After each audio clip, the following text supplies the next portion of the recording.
are you doing? I'm good. That's awesome. It's so fun to see you with that backdrop because I know because I'm like 2 floors below you. sitting in my husband's office. It's so cool. Hi, everyone, and welcome to your Kick-Ass Career Weekly Wrap-Up.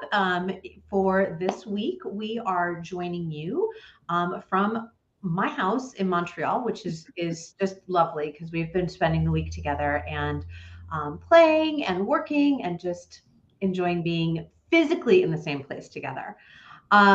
Louise, what are you celebrating this week? I'm celebrating here, celebrating you and your family in Montreal. It's been fantastic to be able to take my life and my work on the road and to be able to do it harmoniously. I know you're not big on the word balance, but it really does feel to me like I've been able to like bring it all together and do some of the things that I wanted to bring into the world. I get to do it wherever it life finds me. So I'm really celebrating that and celebrating being here. I think it's fantastic. Awesome. It is fantastic having you here, and I am celebrating the same thing. It's been so lovely because sometimes, even though I work with my clients on this and I teach on like how do you create the space and the time to get all the things done, there are some times where I even get stuck in that overwhelm of like I have to push just a little bit harder. I just have to get this one extra thing done. And having you here has meant I want to spend time with you, and so I'm not pushing and I'm letting go. And yet, lo and behold, things are getting done. Maybe not in the time frame that I would think that they would get done, but they're all getting done and they're getting done in a way that feels so good. It really is, I've been talking a lot this lately about time alchemy, and I feel like this truly is me living in time alchemy. And I do it often, but having you here has been an extra special magic week. So we are, you're probably seeing that this was previously recorded. We are recording this a day early this week, and we are not live this week because we are out playing today on Friday when you are viewing this. So we normally bring it live, but we wanted to record so that we could have a play day together on Friday. So we would still love to encourage you to leave in the comments what you are celebrating this week. Right? We all have those celebrations and we have those times where we forget to celebrate. So we encourage you to do that. Louise, what are we talking about this week? We're talking about happiness, believe it or not. Yeah. Well, there's there's happiness and then there's that positivity for sure, right? I wanted to kind of bring this topic to our time together today so we can have a really great discussion because I'm hearing a lot from my clients that people who are coming to me saying that they're not happy doing what they're doing, which I find really, really interesting. And I wanted to have a conversation today about like, what does happiness have to do with work? If you're finding yourself unhappy, then that means that there's a happiness factor that you'd like to amplify at the work that you're doing, if that's the language that you're using. Kim, are you seeing something similar around happiness and how people are happy or unhappy in the work that they're doing or the business that they're growing? So I think I'm hearing different words. So happy is not necessarily something people that I'm working with initially say. It does come around like after we've been working for a little while, when we get to the heart of the matter, they do say, "Oh, I guess I'm not happy." And so then we do a lot of exploration around what happiness is. But I'm hearing, I'm not satisfied, I'm not fulfilled, I'm overwhelmed, right? And so it's showing up in these ways that they haven't yet reached that place of recognizing they're not happy. Maybe that's what's happening. Right. And I think that's part of it. It's understanding like what is happy for you or what is happiness for you. I think that we try to pursue happiness in all places. So this just isn't a work thing. We try to pursue happiness as an outcome or as an objective. And really, it's a feeling that comes from something else. It's like laughter, right? You can fake laughter, but when you're genuinely laughing, it spontaneously happens as a reaction to something that's really like made you think is funny. Mm-hmm.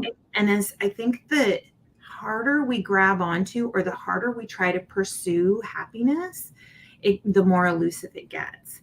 And so I wanted to talk today about what it means, because I believe it means different things to different people, getting really clear in what happiness means. And then how do we set a course to bring more happiness into our lives when that's not necessarily the goal or the objective that we can move towards? Yeah, it's interesting because what you just said is like when we grasp onto it, it becomes more elusive. And actually, in your Kick-Ass Career Collective, I shared a quote by Betty Davis that says just that, right? It's this idea of when we're trying to hold on to it, we can't get it. And I think that's true of a lot of emotions and things, right? I think the harder we try and hold on to those reins and control something, the less it's actually coming to us. That the energy exchange isn't right, and so it disappears. It falls through our fingers.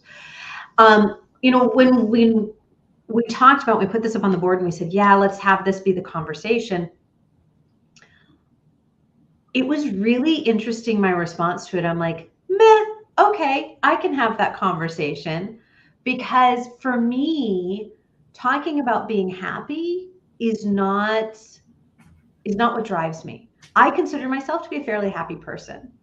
And even when I was in a toxic work environment, even when I was dealing with anxiety and depression, clinical anxiety and depression, I still consider myself a fairly happy person. And so happiness to me has never been a driver. I've never said, or I don't think I've ever said, I'm not happy at work. Well, work didn't make me happy. It also wasn't what I was looking for work to do for me.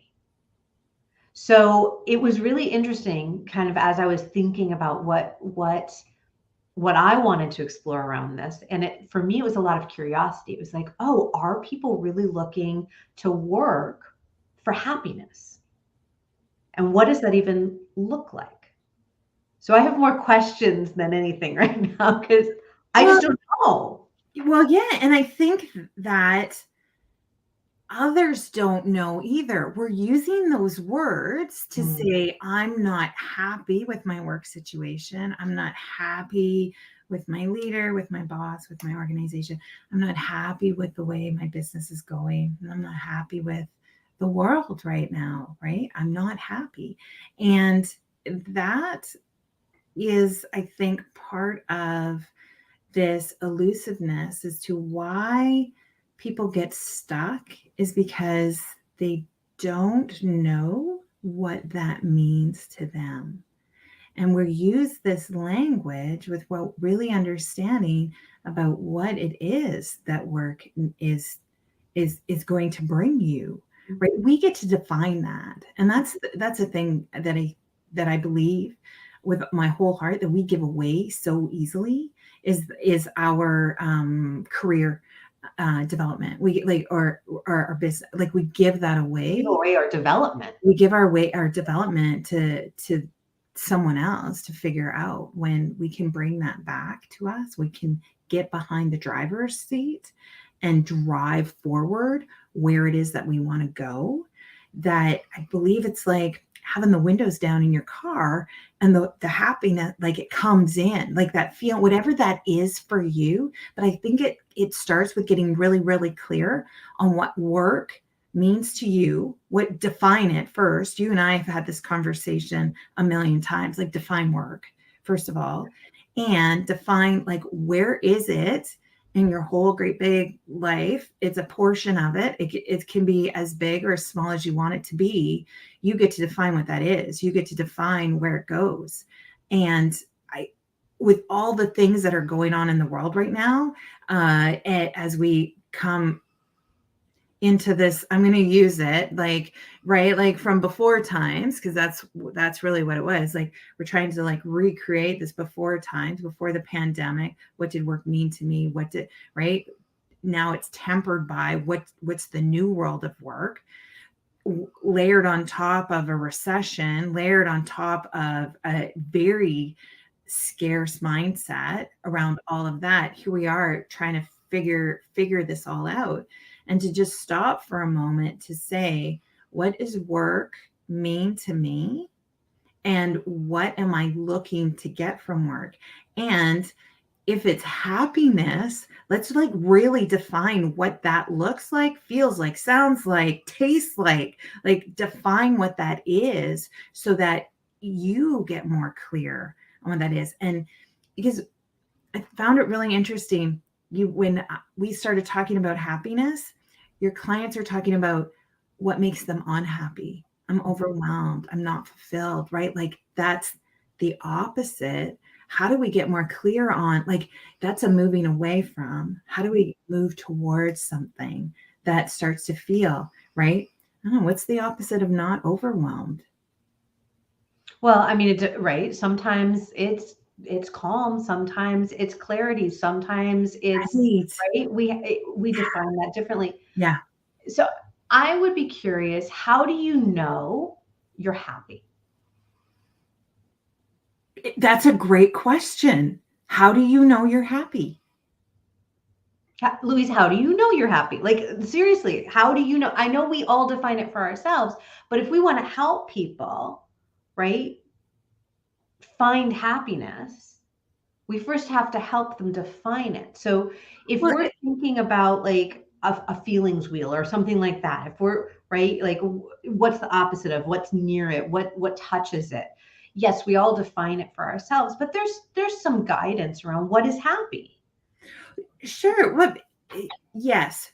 For me, happiness is easy, right? There's an ease to it. It's not crunchy. Happiness is light. It's not heavy. Happiness is alignment. Happiness is a mixture. For me, it's a lot of these things that come together to allow me to say that I am fulfilling my purpose in this moment, whatever that is, capital P purpose, small p purpose, whatever that is. And for me, that's what it feels like. Can look different, right, in different situations, but to me, it's a feeling.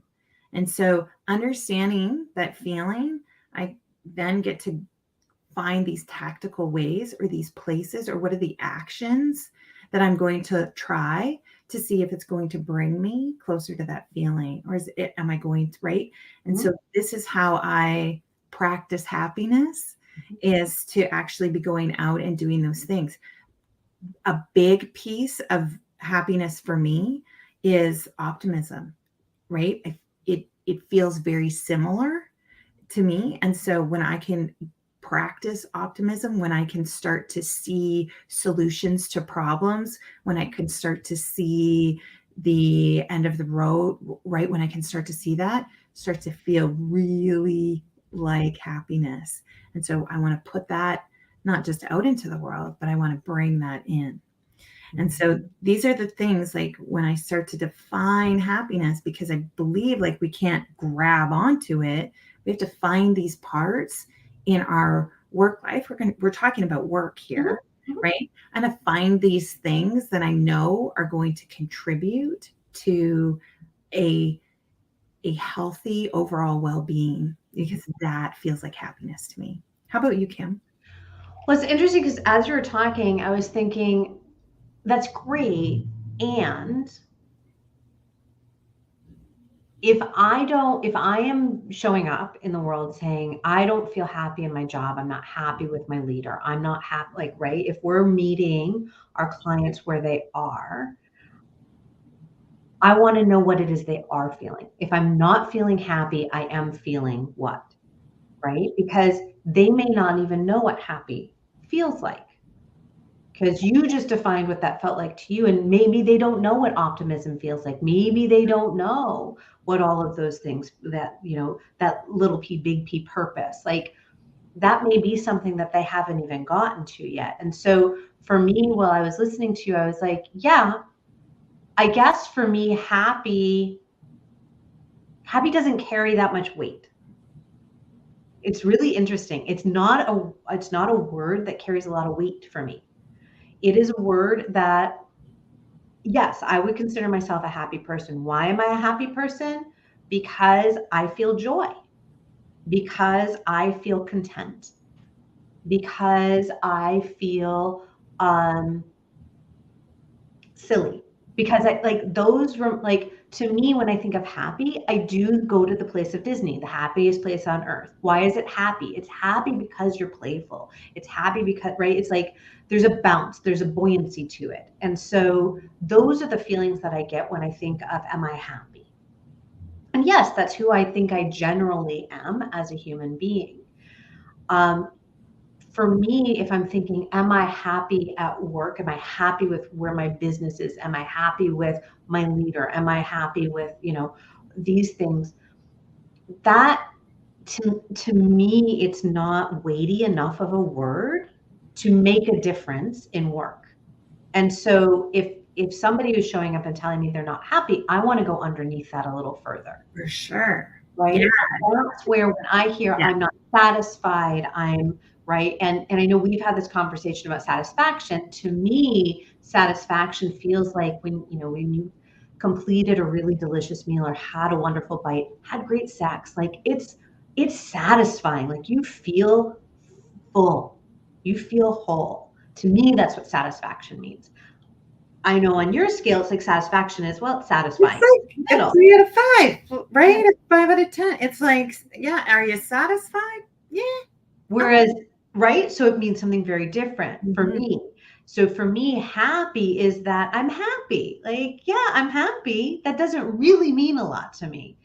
And so I think what's interesting to think about when people are showing up and saying that is like, what's deeper than happy? For me, that's what where I want to go to, because of how I perceive happy. And again, I feel like I'm a happy person. So it's not like I'm saying that it's, who cares about happy? It's just, it doesn't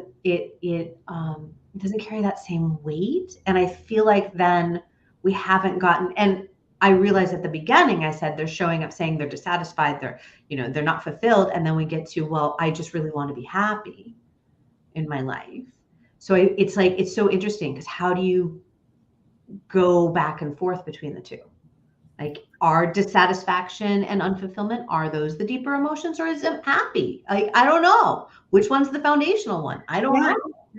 Right. And our conversation today, I think, brings to light the complexity of what we're really wanting work to bring us.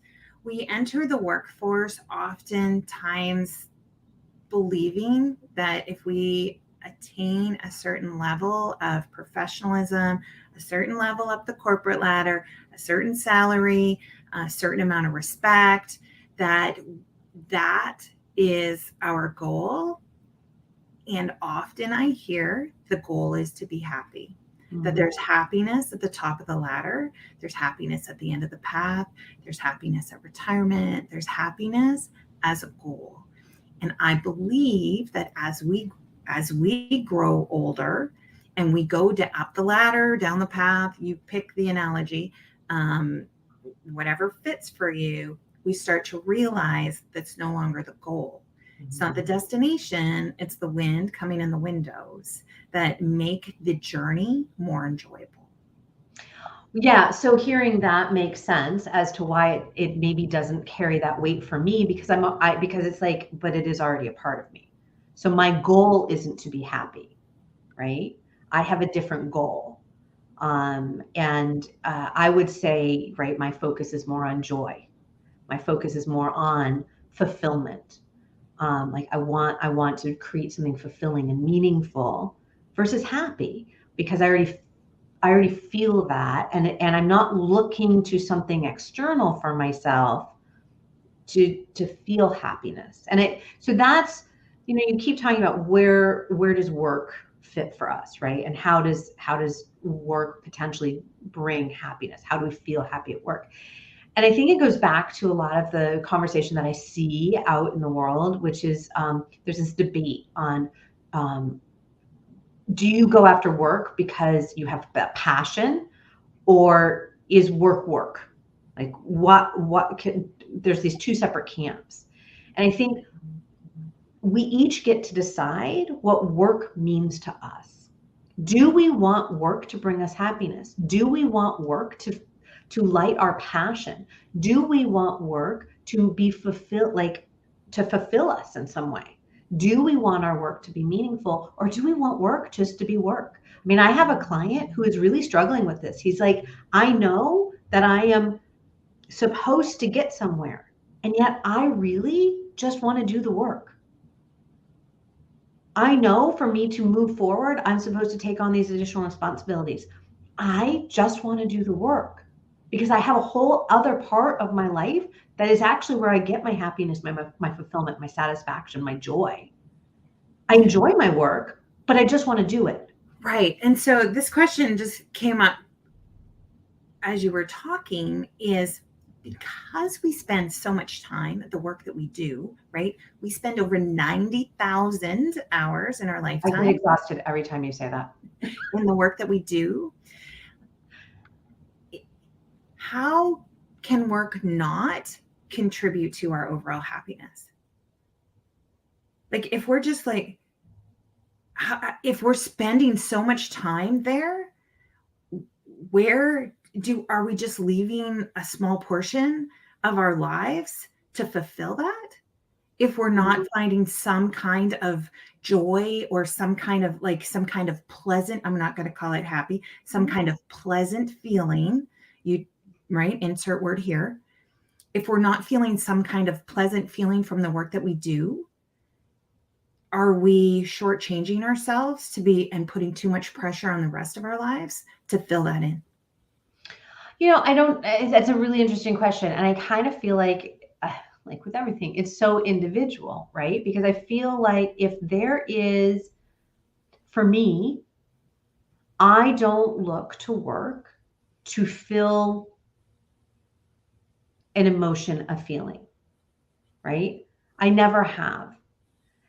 I know if work doesn't fit for me. I know if I have a whole bunch of what would be labeled as negative emotions, right? Low vibration emotions, anger, frustration, overwhelm, distrust, right? If I'm feeling these things in a work environment, I know it's time for me to either do different work or work somewhere else or do my work differently.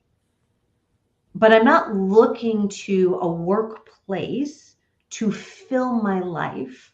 And I know I'm not in the mainstream here with that, but I've also that's not been my focus. My focus has been my holistic life, and work is a component of it. So work sometimes is just work for me, and I don't have an emotional connection to it. I'm happy just going to work, doing what I need to do, but it's because I'm happy. It's not because work makes me happy. You have found a place that work fits into your life where it's not detracting from your overall feeling of happiness. Sure. Yeah. Because again, go back to, I define myself as happy. Right. So, but that comes from me. It doesn't come from the work. I'm not looking to work it would be like in any relationship. If I was looking to that relationship, if I was looking to my amazing husband to make me happy, that's really unfair in that relationship. I make myself happy, and being with him makes me happy, but it is not his responsibility to make me happy, just like it's not my work's responsibility to make me happy. I can be happy doing my work. I apparently have an appointment coming up. I can be happy doing my work. Right. But I don't have to put that pressure. And that's just my point of view. And I understand that's how work fits into my life. Right. And we all make that decision of how does it fit in. if it is important for work to fulfill some of that happiness, how are you feeling happy at work? Like that's how I want Right. to rephrase it. Right. Work doesn't make you happy, but how are you happy at work? Yeah. Yeah. I love that reframe, and finding that way to allow that time, that space that you're at work, so that you can kind of bring that in or create it while you're there, whatever that looks like for you. So I was going to ask you, Kim, just as we kind of wrap up today, I actually wanted to ask you before we get to our golden nuggets, is there something that kind of bubbles to the surface for you that the listeners can start to kind of like, as we peel, back this onion of like how work fits into our lives, what can people do around this topic of happiness, or this conversation that we had today? Well, I'm going to use a golden nugget from an earlier conversation from 2 years ago that you and I had, and that we did on the Best Parts podcast. And you shared that idea of using a note card and tracking, right? And I am going to light you up right now because it's about the data. Right? It's all about the data.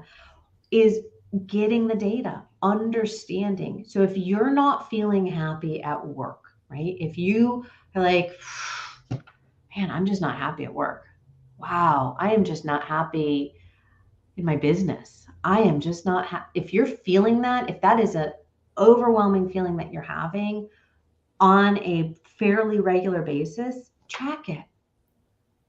Grab yourself a note card that you can just keep by and track when you're feeling unhappy, if it's an easier thing to access at this point. Sometimes it is easier to access that lower vibrational, that negative emotion, because that's all you can feel and that's all you're aware of. So track it, right? You could do it the other way. Oh, I felt happy. That made me happy. Mark down what made you happy. Write it down and just get the data, because it may be that what's making you not happy is an easy fix. It's not the work you're doing. It's not Right. the business that you're running that's not Right. making you happy. Right. Where can we find that fix? So just get the data. That's where I would start. Yeah. I would add to that a little bit, kind of like my golden nugget, or my thing that I believe folks can take away from today is, when you do name that, whatever that is for you, I'm not happy, I'm not fulfilled, I'm not, right, feeling connect, whatever that is, what is the opposite? Like, what are you really going for? When we know what we don't want, that's a start. What do we do want? Start to put language around, where do we want to be going? What do we want work to bring to us? What do we want to bring to work? And start to put some language around that and see how it feels. Yeah. If you are unhappy, is happiness the opposite? Or is it fulfilled? Or is it connection? Or is it understanding what the opposite is for you? I think is also really important as you get some clarity around, right? What we're talking about isn't just about happiness. It's about where that happiness fits into your life and where work fits into that. Yeah, absolutely. Yeah. Yeah. And I think that those two things together, right? When you're collecting the data and then then it's reflecting on the data, right? Mhm. It's like, Yeah. okay, I have some more information now. Let me reflect and say, okay, I'm overwhelmingly feeling unhappy, but what is it that I actually want instead? We're Yeah. going to say, I want to feel happy. Like our brain is going to go to the easy way out. Very often that's not what you're looking for. And that data, right, whether it's a note card or some other way that you're doing it, that data is going to start giving you information of what it is that you do want and what it is that's getting in your way. Yeah, for Right? sure. Yeah. Yeah. And so these are kind of the some of the conversations, some of the things that we talk about in your Kick-Ass Career Collective, right? These are some of the places where we get to express that, we get to share that. And once we get it out into the world, having a place where you're surrounded by others who are contemplating the same thing, who are looking for answers, as well, it's really a great place to be able to kind of like, you know, get some insight around these things. And I think this is really important as we move forward and kind of defining what work looks like for us, what our businesses look like, what do our careers look like. And this is a place where we get to do it. So I just wanted to, kind of, I'm going to just put a little plug in there for your kick-ass career. The collective is really that. It's really a place where we get to put it all out there. We get to look at it, turn it around, really understand a part of ourselves and how we want work to look. So we get that control back. Absolutely. I love that. If you would love to be part of the conversation, we would also invite you to come join the collective, check it out for sure. We're also opening up applications if you're interested in coming on live and having one of these conversations with us. It's not an interview. So we are looking for individuals who want to talk about work, how work has worked for them, how it's not worked for them, and just generally would love to be part of the conversation. So if you're interested in being part of the conversation, please reach out to us at yourkickasscareer.com, at yourkickasscareer@gmail.com, and we will send you an application because we would love to have you as part of the conversation as well. Finally, Louise, as we wrap up, do you remember what we're talking about next week? Oh, I think it's scarcity and abundance. Yeah. So we're going to dive into this idea of scarcity mindset, right? Particularly heavy right now. It was heavy pre-pandemic. It got super heavy during pandemic. And as we are wherever we are, because we don't really actually have definition on where we are right now, a lot of people with the recession, with things that fall out from the pandemic, with still being in such a state of burnout, there's so much scarcity mindset. And we're going to talk about what does it mean to have a scarcity mindset and what does it mean to have an abundant mindset and how you can start developing your own. Yeah. So I'm super excited to have this conversation. I talk a lot about time scarcity, but there's other ways that we do this as well. Mm-hmm. Absolutely. Louise, it was lovely having this conversation with you only 2 floors below. And we are so looking forward to being back live with everybody next week. Please don't forget to let us know what your questions are because we have some answers for you. We'd love to hear from you. Join us live here if you're interested in joining us live to talk with us. Please submit an application to our email or join us in the collective. All sorts of wonderful ways to get more time with Louise and Kim. Absolutely. Thanks everyone for listening today. Absolutely. Have a great week and we'll see you soon. Okay. Bye for now. Bye.